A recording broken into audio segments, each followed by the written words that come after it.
ክቡር ዶክተር እውነት ለህዝቦት እውነት ለወገኖት ከቆሙ ከላይ አይደለም መቀመጥ ያለበት ይውረዱ። ወገናችን እያለቀ ነው።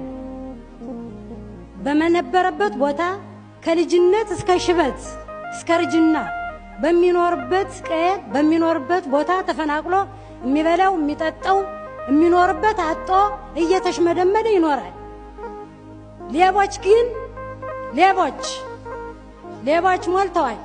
27 ዓመት ሙሉ የኢትዮጵያን ሀብት ሟጦ ጋጦ ወስዶ ከሀገሩ ከምሮ እየበላ በእኛ እየሳቀና ያለ የኛ ያማረው ተኩላስ በየቀበሌው ተሸክሽጎ ያለው ሌባስ ሰላም እንዴት ነው የሚመጣ? በየቢሮ ተቀምጦ ህዝብን በማስለቀስ ህዝብን በማሳዘን በሌብነት ሰላም አይመጣም። ጀግናው ቴዎድሮስ እኮ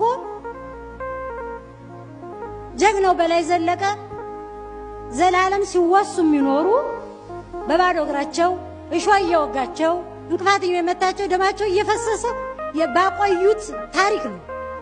እምቢ ለሀገሬ ብለው እምቢ አሻፈሬ ብለው ያሁኑ ትውልድ ለምንድን ነው ቀበቶውን የፈታ? መከራ ያለ ፈተና ያለ ስቃይ ያለ በየቀበሌው ነው።